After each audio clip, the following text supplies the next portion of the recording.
के दौरे पर सीएम भजनलाल शर्मा और इसे लेकर के बड़ी खबर मिल रही है। मुख्यमंत्री भजनलाल शर्मा दिल्ली पहुंच चुके हैं, जोधपुर हाउस पहुंचे हैं। अभी सीएम भजनलाल शर्मा आज रात्रि विश्राम दिल्ली में करेंगे और कल केंद्रीय नेताओं से मुलाकात करने का उनका कार्यक्रम है। ईआरसीपी को लेकर माना जा रहा है कि वे बैठक कर सकते हैं। यह बड़ी खबर इस वक्त की सीएम के दिल्ली दौरे को लेकर के इस वक्त की सबसे बड़ी अपडेट है। सीएम दिल्ली पहुंच चुके हैं, जोधपुर हाउस में मुख्यमंत्री पहुंचे हैं। कल सीएम कई नेताओं के साथ मुलाकात करने के बाद महाराष्ट्र के लिए रवाना होंगे, जहां पर देवेंद्र फडणवीस के शपथ ग्रहण समारोह में शामिल होंगे सीएम भजनलाल। तो कल यह भी माना जा रहा है कि ईआरसीपी को लेकर के बड़ी बैठक मुख्यमंत्री भजनलाल कर सकते हैं।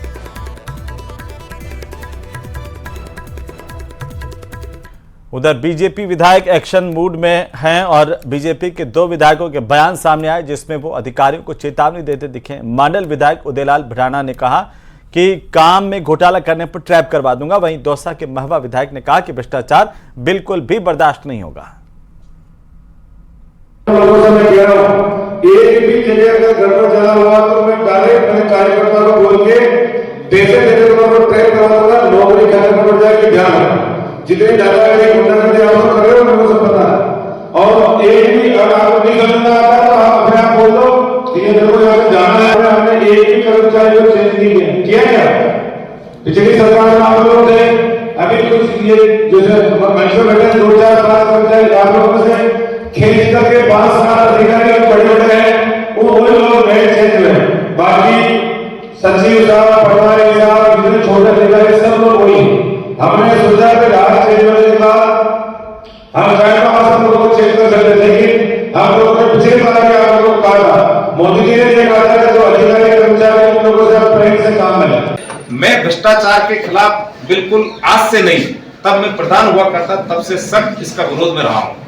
इसलिए कई बार मेरे को शिकायतें सुनने को मिलती है कि चाहे जेईएन हो, चाहे एईएन हो, चाहे अन्य कोई अधिकारी हो, छोटी मोटी चीजें मेरे पास आती हैं कि साहब वो बगैर पैसे काम नहीं कर रहे। ये सारी परंपराएं भी अपन को खत्म करनी पड़ेगी।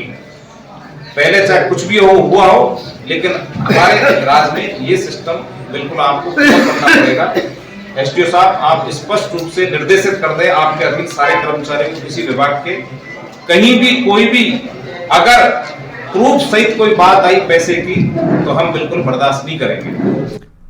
तो वहीं विधानसभा उपचुनाव के बाद बीजेपी के प्रदेशाध्यक्ष मदन राठौड़ ने पीएम मोदी से मुलाकात की। दिल्ली में संसद भवन में उनके प्रधानमंत्री नरेंद्र मोदी से मुलाकात हुई। इस मौके पर पीएम मोदी ने विधानसभा उपचुनाव में बीजेपी की सफलता पर राठौड़ को बधाई दी और मुलाकात के बाद मदन राठौड़ ने कहा कि उन्होंने मुलाकात में पीएम मोदी को प्रदेश बीजेपी के संगठन और प्रदेश की सरकार के द्वारा किए जा रहे कार्यों की जानकारी दी।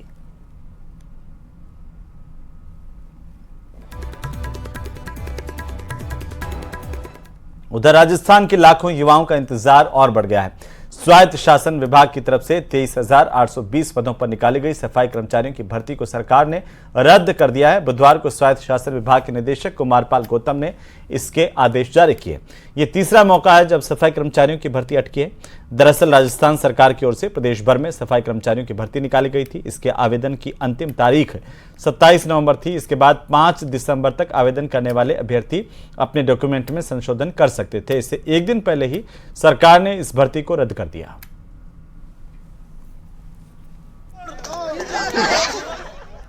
तो वहीं राइजिंग राजस्थान से पहले मुख्यमंत्री भजनलाल ने आज 9 नीतियां लॉन्च की है और ये नीतियां ऊर्जा, खनिज, उद्योग और पर्यटन जैसे प्रमुख क्षेत्रों से संबंधित है।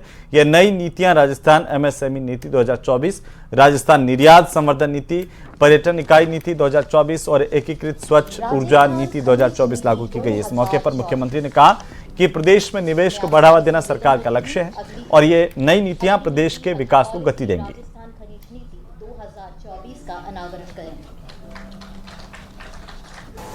नीति बनती है, निर्णय होता है,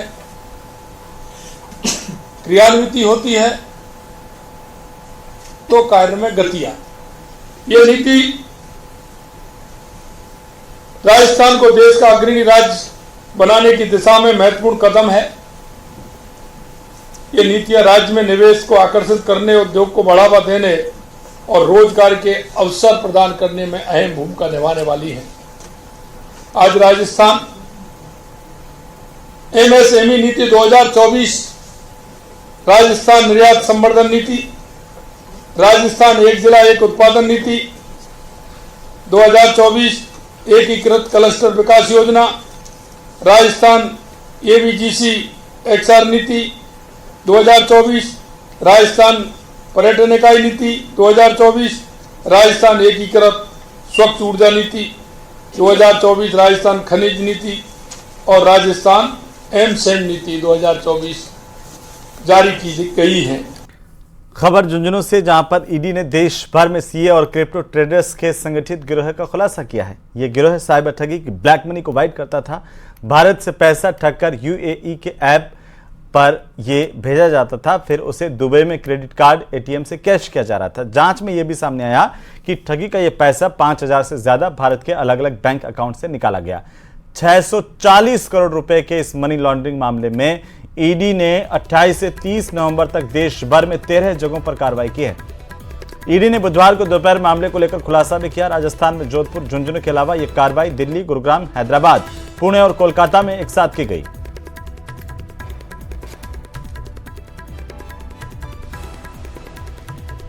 थाना इलाके के जखोड़ा गांव में 28 नवंबर को हुई कार्रवाई के मामले में ईडी ने आज खुलासा किया है। ईडी के ट्विटर हैंडल पर जानकारी देते हुए बताया कि 28 नवंबर को जखोड़ा गांव में जो कार्रवाई हुई थी वो PYYPL ऐप के जरिए हुए लेन देन को लेकर की गई थी। यहां से ईडी की टीम ने जितेंद्र कस्बा को हिरासत में लिया था। ईडी की टीम ने जानकारी देते हुए बताया कि जो कार्रवाई हुई थी वो देश के 13 स्थानों पर की गई थी और राजस्थान में झुंझुनू और जोधपुर में कार्रवाई को टीम ने अंजाम दिया था। कार्रवाई के दौरान टीम को 47 लाख रुपए की नकदी और 1.36 करोड़ रुपए की क्रिप्टो करेंसी मिली है। साथ ही टीम को कार्रवाई के दौरान आपत्तिजनक दस्तावेज, डिजिटल हस्ताक्षर के साथ साथ पैन कार्ड, ATM कार्ड और अन्य दस्तावेज मिले हैं। ईडी की टीम हिरासत में लिए गए जितेंद्र कस्बा से पूछताछ कर रही है। पूछताछ में ईडी की टीम द्वारा और नए खुलासे होने की संभावना है।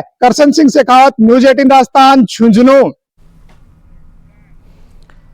उधर बांग्लादेश में सनातनी हिंदुओं पर अत्याचार को लेकर राजधानी जयपुर में संतों की तरफ से जोरदार विरोध प्रदर्शन किया गया। इसमें बीजेपी के विधायक गोपाल शर्मा भी शामिल हुए और सरकार से इस मामले में दखल देने की मांग की। हो रहे हिंदुओं पर अत्याचार को लेकर जगह जगह देश भर में धरना प्रदर्शन किया जा रहा है। ऐसे ही आज राजधानी जयपुर में बड़ी चौपड़ पर भी सर्व समाज के द्वारा धरना प्रदर्शन किया जा रहा है, जिसमें बड़ी संख्या में साधु संत तो शामिल हुए हैं, वहीं भाजपा कार्यकर्ता भी हमें नजर आ रहे हैं। आप तस्वीरों के जरिए देख सकते हैं कि कैसे गुलाबी नगरी में आक्रोश प्रदर्शन किया जा रहा है, नारे लगाए जा रहे हैं, भारत माता की जय के नारे लगाए जा रहे हैं। ये तस्वीरें हम आपको दिखा रहे हैं कि कितना आक्रोश लोगों में है। बांग्लादेश में जो अत्याचार देखने को मिल रहे हैं, आमजन से जानने की कोशिश करेंगे। क्या कहना चाहेंगे? विरोध प्रदर्शन हो रहा है बांग्लादेश में जो हमारे हिंदू भाइयों के साथ जो प्रताड़ना हो रही है, उसके विरोध में हम एक हिंदू होकर उनके समर्थन में बांग्लादेशियों का विरोध करते हुए यहाँ पर प्रदर्शन करने के लिए एकजुट हुए हैं। बांग्लादेश में जो हिंदुओं को कट्टरपंथी की तरह मारा जा रहा है, उसको लेकर के हम यहाँ एकत्रित होकर के देखना चाहते हैं कि हिंदू हम भी एक हैं। बांग्लादेश में जो हमारे हिंदू भाइयों को प्रताड़ित किया जा रहा है, अल्पसंख्यक समाज को, हमने भारत में अल्पसंख्यक समाज के साथ ऐसा कोई व्यवहार नहीं किया जाता, तो वहाँ ऐसा व्यवहार क्यों हो रहा है? इसके विरोध में हमने आज धरना प्रदर्शन किया, एकता दिखा रहे हैं। सरकार से क्या कुछ मांगे? सरकार से हमारी मांग है कि सरकार बांग्लादेश में जो हो रहा है उसके विरुद्ध कठोर कार्रवाई करे और हमारी बहन बेटियों, बच्चों को वहाँ से बचाए। हमारे यही सरकार से है और जल्दी से जल्दी इसका निवारण करें। साधु संत भी इस धरना स्थल में शामिल हुए, उनसे हम जानेंगे ये कैसी रूपरेखा दी जा रही है। इस धरना प्रदर्शन को आप शामिल हुए हैं, बांग्लादेश में अत्याचार। देखिए, जिस तरह से बांग्लादेश में जो गतिविधियां चल रही हैं वो बड़ी दुखद है, और जैसा वहां पर चिन्मय कृष्णदास जी के साथ जो कुछ हुआ वो बड़ा दुखद है। भारत में सब लोग उनके साथ हैं और इससे ये बात तो साबित होती है, हिंदू जहाँ बहुसंख्या के वहाँ भी समस्या है, जहाँ अल्पसंख्या के वहाँ भी समस्या है, तो कहीं ना कहीं हमारे सहिष्णु होने का बहुत बुरा असर हम पर पड़ रहा है। हमको थोड़ा सा ये है कि शस्त्र और शास्त्र दोनों का ज्ञान हिंदुओं को है, तो शास्त्र से अकेले से काम नहीं चलेगा, शस्त्र का भी प्रयोग करना पड़ेगा, थोड़ा उग्र भी होना पड़ेगा। जहां हमको कोई आंख दिखाएगा, हमको भी आंख दिखानी चाहिए। और इसी बीच मुंबई से बड़ी खबर मिल रही है, जहां पर सलमान खान की सुरक्षा में सेंध लगी है। सलमान खान की शूटिंग की जगह पर एक संदिग्ध घुस गया। मुंबई में शूटिंग की जगह से संदिग्ध पकड़ा गया है। बड़ी खबर इस वक्त की। संदिग्ध ने कहा, लॉरेंस को फोन लगाऊं क्या? पुलिस संदिग्ध को शिवाजी पार्क थाने लेकर के गई है। तो सलमान की सुरक्षा में सेंधमारी हुई है, बड़ी जानकारी इस वक्त की। और जिस संदिग्ध को पकड़ा उसने बाकायदा यह भी कहा कि मैं लॉरेंस को फोन लगाऊं क्या। हालांकि पुलिस ने इसे हिरासत में ले लिया, इसे पूछताछ जारी है। शिवाजी पार्क थाने पुलिस में इसे लेकर गई है।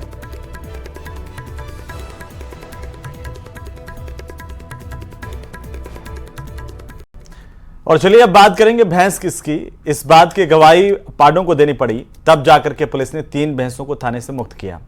अब आखिरकार जोधपुर जिले का ये पूरा मामला है जो सोशल मीडिया पर भी तेजी से वायरल हो रहा है। ये खास रिपोर्ट देखिए।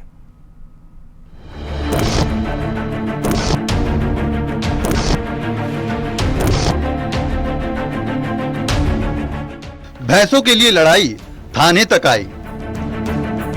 पुलिस ने मांगा सबूत, पाड़ों ने दी गवाही। गुमशुदा लोगों या सामान के मालिक का पता लगाने के लिए पुलिस अलग अलग अभियान चलाती है। इनमें से कई के बारे में आपने भी सुना होगा, लेकिन राजस्थान के जोधपुर से एक ऐसा मामला सामने आया है जिसे सुनकर आप भी चौंक जाएंगे। दरअसल 30 नवंबर की रात जिले में नाकाबंदी चल रही थी। इसी दौरान पुलिस ने एक लोडिंग टैक्सी से 3 भैंसों को पकड़ा। टैक्सी चालक से जब पुलिस ने भैंसों के बारे में सवाल किया तो वो घबरा गया। हालांकि उसने पुलिस को बताया कि वह खुद ही इनका मालिक है, लेकिन पुलिस ने उस पर भरोसा नहीं किया और उसे दूसरे दिन उन भैंसों का मालिक होने का सबूत लेकर आने को कहा। 4 दिन पहले हमारे सुबह जी एएसआई साहब रात्रि गश्त में थे। गश्त के दौरान उनको एक सस्पेक्ट व्यक्ति दिखा जो 3 भैंसे लेके जा रहा था। उसको रोककर नाम पता पूछा तो उसको घबराहट हुई, थोड़ा संदेह हुआ कि ये भैंस चोरी की हो सकती है। तो भैंस को 3 भैंस थी, उनको बनार थाने के पास में सुरक्षित बांध के फिर पता लगाने के लिए वीडियो वायरल किए, जगह जगह फोन किए। इतने में एक व्यक्ति आया, उसने बताया कि मेरी 3 भैंसें थी और मैं गरीब आदमी हूँ, मेरे नुकसान हो जाता। ऐसे में शख्स भैंस के बच्चों को लेकर पुलिस थाने पहुंच गया और जैसे ही भैंस के बच्चे पुलिस थाने पहुंचे तो वो अपनी मां के पास दौड़कर गए और दूध पीने लगे, जिसके बाद पुलिस को उस पर भरोसा हुआ और पुलिस ने उन भैंसों को उसके हवाले कर दिया। ने कहा कि तुम्हारे भैंस की जो पाडिये है, उसके जो बच्चे, उनको ले आओ, तो ये अगर इनके पास जाएंगे तो पता लग जाएगा। तो वो जैसे उनको छोड़ा तो वो अपनी माँ के पास में पहुंचे, तो जिससे ये पूरा विश्वास हो गया कि ये उसी की है, जिस पर उसको सुपुर्द की और उसने धन्यवाद ज्ञापित किया। इस तरीके से पुलिस ने तत्काल में गरीब के साथ न्याय किया। अब ये पूरा मामला तो हल हो गया, लेकिन ये कहानी और वीडियो सोशल मीडिया पर तेजी से वायरल हो रही है। पुलिस का कहना है कि भैंस उसके मालिक तक पहुंचे, यही उनका उद्देश्य था।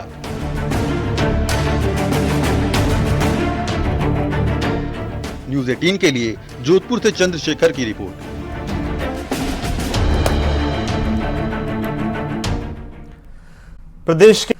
प्रदेश के सबसे बड़े एसएमएस अस्पताल में बदइंतजामी की एक बार फिर से तस्वीरें सामने आई है। एसएमएस के धनवंतरी ब्लॉक की सर्जरी ओपीडी में पानी लीकेज की समस्या डॉक्टर्स और मरीजों के लिए परेशानी का सबब बन गई। सर्जरी ओपीडी के इंचार्ज के कक्ष में पानी लीकेज हो रहा है, जिससे अस्पताल का प्रबंधन रोक नहीं पा रहा और इसकी वजह से पूरे कमरे में पानी भर गया। रिपोर्ट देखिए।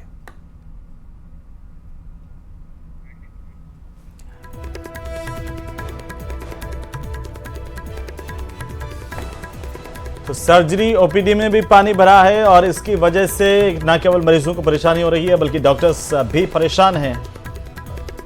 प्रदेश के सबसे बड़े अस्पताल के हाल देखिए।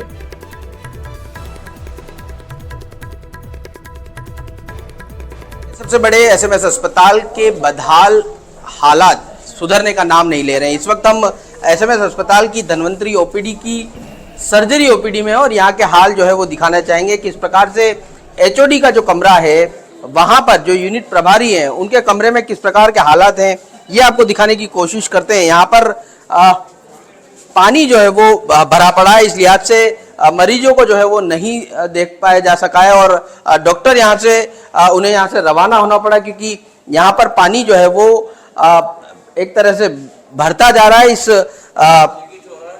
प्रभारी के जो रूम है उसमें, और साथ में ही एक और तस्वीर आपको दिखाने की कोशिश करते हैं। ये माइनर ओटी है और माइनर ओटी में किस प्रकार के हालात हैं ये आपको दिखाने की कोशिश करते हैं कि यहाँ पर भी जो है वो पानी भर चुका है। इस कारण से माइनर ओटी को बंद जो है वो करना पड़ा है। सौरभ गृहस्थी, न्यूज़ 18 राजस्थान, जयपुर। प्रदेश में कई ऐसे नेता हैं जो अपने बयानों और वर्क स्टाइल की वजह से हमेशा सुर्खियों में रहते हैं, चर्चाओं में रहते हैं, और ऐसे नेताओं के समर्थक भी लाखों की संख्या में होते हैं जो उनकी हर अदा पर फिदा हो जाते हैं। दौसा से कुछ ऐसा ही वीडियो सामने आया, आप भी देखिए।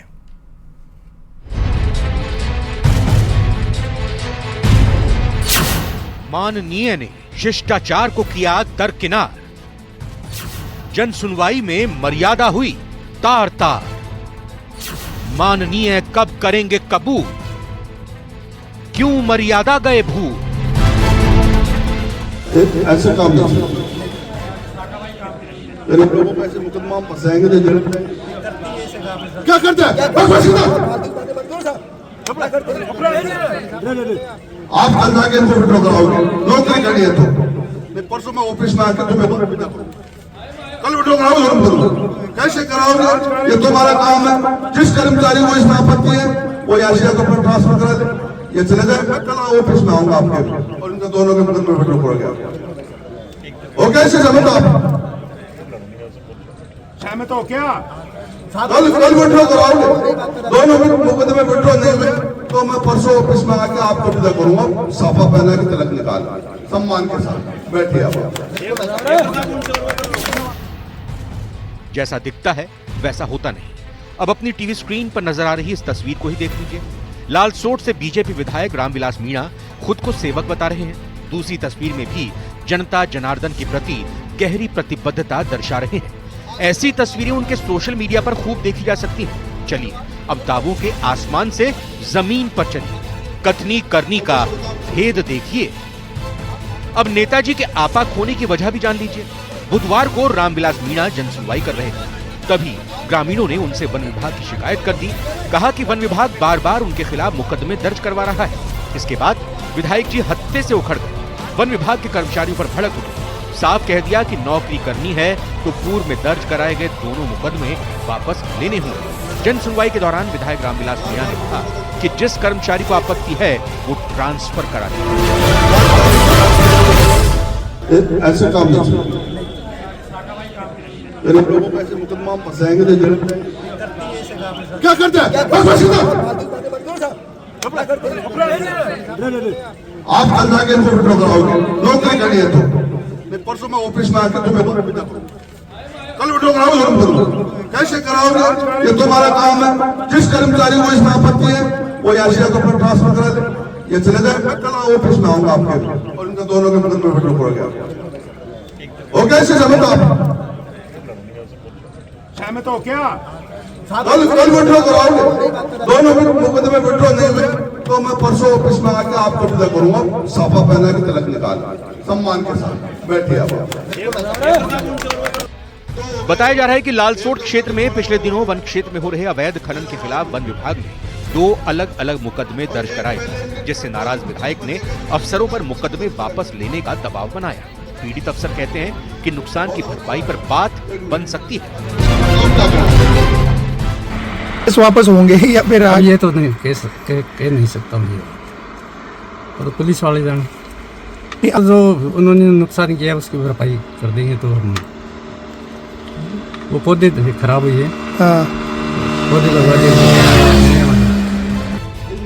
जनता के चुने हुए प्रतिनिधि का जिम्मेदार अधिकारी से यह व्यवहार आम और खास को सोचने के लिए मजबूर करता है।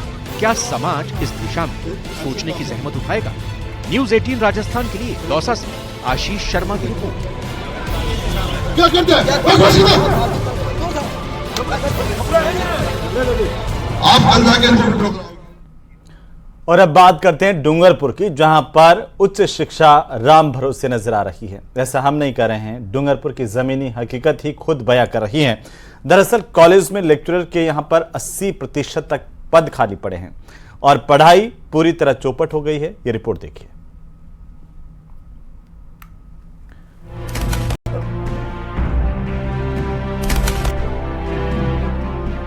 आदिवासी क्षेत्रों में शिक्षा बदहाल, शिक्षकों की कमी से जूझ रहा एसबीपी। 65 व्याख्याताओं के पोस्ट खाली, 19 में से 9 सब्जेक्ट के नहीं है लेक्चरर। यूं तो सरकार शिक्षा को लेकर तमाम दावे करती है, लेकिन आदिवासी बहुल क्षेत्रों में ये दावे खोखले नजर आते हैं। आलम यह है कि कॉलेजों में स्टूडेंट को पढ़ाने के लिए लेक्चरर ही नहीं है। जिले के सबसे बड़े एसबीपी कॉलेज में हर साल 8000 स्टूडेंट रेगुलर एडमिशन लेते हैं, लेकिन कॉलेज में पढ़ाने के लिए प्रिंसिपल समेत सिर्फ 16 लेक्चरर ही पोस्टेड हैं, जबकि कॉलेज में लेक्चरर्स की 85 पोस्ट सैंक्शन है। हालात यह है कि कई सब्जेक्ट पढ़ाने के लिए लेक्चरर नहीं है, उन विषयों में पढ़ाई पूरी तरह चौपट है। बड़ी खराब स्थिति है। पोस्ट तो लंबे समय से खाली चल रही है। 81 सैंक्शन पोस्ट है, उसमें से मात्र 16 पोस्ट भरी हुई है और 16 पोस्ट के साथ में 2 लोग तो डेपुटेशन पे हैं, तो 14 लोग ही इस महाविद्यालय में कार्यरत हैं और इस महाविद्यालय के साथ में हमको 4 महाविद्यालय और चलाने पड़ रहे हैं। एसबीपी कॉलेज में 16 लेक्चरर पोस्टेड हैं, लेकिन इनमें से 2 लेक्चरर डेपुटेशन पर दूसरी जगह लगा दिए गए हैं, जबकि पहले से वैकेंट पोस्ट की भरमार है। ऐसे में कॉलेज में सिर्फ 14 लेक्चरर ही कार्यरत हैं। एसबीपी कॉलेज के अधीन जिले के गामड़ी देवल, गामड़ी हाड़ा कॉलेज भी हैं। ऐसे में प्रशासनिक कामों की वजह से इन लेक्चरर्स की ड्यूटी भी लगाई जाती है। कॉलेज में 19 सब्जेक्ट हैं, जिनमें से 9 सब्जेक्ट में एक भी लेक्चरर नहीं है। हिंदी, अंग्रेजी, राजनीति विज्ञान, अर्थशास्त्र, संस्कृत, लोक प्रशासन, EFM, ABST, भूगर्भ शास्त्र जैसे सब्जेक्ट में एक भी लेक्चरर नहीं है।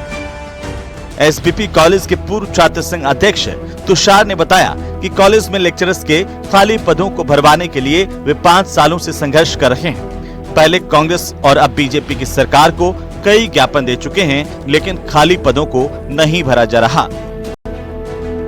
कई बार ज्ञापन भी दिए हैं पूर्व कांग्रेस सरकार को भी। जब मैं यहाँ पे मुख्यमंत्री जब दौरे पे आए थे तो उनको भी हमने ज्ञापन दिया था। इसके बाद जबकि वर्तमान सरकार में भाजपा की सरकार है, उनके मुख्यमंत्री जी जब यहाँ दौरे पे आए थे तो हमने कई बार ज्ञापन के मार्फत से अवगत कराया है, लेकिन अभी तक इस मांग को लेकर किसी भी प्रकार का ध्यान नहीं दिया गया। ऐसे में धरातल पर दिख रही हकीकत सरकारी दावों को पलीता लगाती नजर आ रही है। सालों से छात्र संगठन व्याख्याताओं के रिक्त पदों को भरने की मांग करते आ रहे हैं, लेकिन सुनवाई करने वाला कोई नहीं है। इस तरफ कोई ध्यान नहीं दे रहा। अब देखना होगा कि सरकार आदिवासी अंचल के युवाओं की इस जायज मांग को कब तक पूरा करती है। डूंगरपुर से जयेश पवार की रिपोर्ट, न्यूज 18 राजस्थान। अगर आपके पास शेयर मार्केट में निवेश के नाम पर इंटरनेट मीडिया पर लिंक आते हैं तो जरा सावधान रहिए और ऐसी गलतियां आप मत कीजिए जिससे आपका बैंक अकाउंट खाली हो जाए। रिपोर्ट देखिए।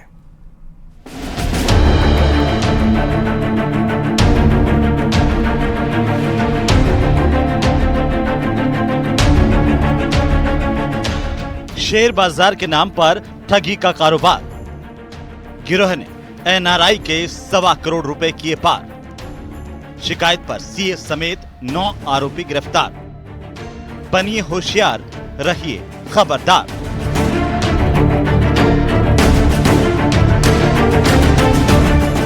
अजमेर पुलिस के हत्थे चढ़े इन शातिरों पर एक NRI से 1.25 करोड़ रुपए की ठगी के आरोप हैं। पुलिस ने बुधवार को सभी आरोपियों को कोर्ट में पेश किया। पुलिस ने मुख्य आरोपी चार्टर्ड अकाउंटेंट को 5 दिन के रिमांड पर लिया, जबकि बाकी 8 आरोपियों को न्यायिक हिरासत में जेल भेज दिया। कि 1 करोड़ 24 लाख का एक NRI के साथ साइबर ठगी हुई थी। उसके अंदर एक जने को अभी मनीष कपूर जो उदयपुर का है उसको पुलिस रिमांड दिया गया है 5 दिन का, और बाकी सारे अभी मुलजिमों को जेसी दिया गया है। इसके अंदर 5 दिन बाद वापस से मनीष कपूर को पेश किया जाएगा कोर्ट के अंदर। उसके बाद अग्रिम अनुसंधान शेष है। पुलिस की जांच में यह खुलासा हुआ कि आरोपी एक संगठित गिरोह के रूप में काम कर रहे थे और शेयर बाजार में निवेश के झूठे वादे करके लोगों को ठग रहे थे। ये मामला 6 जुलाई को तब दर्ज हुआ जब अजमेर निवासी एक NRI ने साइबर थाने में शिकायत की। शिकायतकर्ता ने बताया कि उसे शेयर बाजार में निवेश कर मोटा मुनाफा कमाने का झांसा दिया गया था। इसके बाद उससे कुल 1.25 करोड़ रुपए ठग लिए गए। जांच के दौरान ये पता चला कि यह ठगी संगठित तरीके से की गई थी, जिसमें एक चार्टर्ड अकाउंटेंट समेत कई लोग शामिल थे। 1 दिसंबर को पुलिस ने पहली गिरफ्तारी की। 3 दिसंबर को पुलिस ने मुख्य आरोपी समेत 8 आरोपियों को गिरफ्तार किया। मनीष खाता होल्डर से अपने परिचित आरोपियों के माध्यम से पैसा कलेक्ट करता था। अब तक कितने का ट्रांजैक्शन मिला, बरामदगी हुई कुछ? बरामदगी अभी करनी शेष है, लेकिन परिवादी का पैसा इन खाता होल्डर्स में गए है, वो काफी बड़ी राशि है। पुलिस सूत्रों से मिली जानकारी के मुताबिक मुख्य आरोपी मनीष ने इस ठगी को अंजाम देने के लिए एक पूरी रणनीति तैयार की थी। जांच में यह भी सामने आया कि यह गिरोह विदेश से संचालित होता है। मुख्य आरोपी विदेश में बैठे मास्टरमाइंड के निर्देशों पर काम करता था। अब तक की जांच में पुलिस ने कुल 35 लाख रुपए की रिकवरी की है। साइबर थाना का केस नंबर 11, जिसमें परिवादी के साथ लगभग 1.25 करोड़ की धोखाधड़ी ऐप और ग्रुप के माध्यम से हुई है, और उस धोखाधड़ी के पैसे कई अकाउंट्स में लेयरिंग से कई अकाउंट्स होल्डर तक ये पैसे गए हैं। मुख्य आरोपी से पूछताछ जारी है और पुलिस को उम्मीद है कि गिरोह के दूसरे सदस्यों और ठगी की पूरी प्रक्रिया का जल्द ही खुलासा होगा।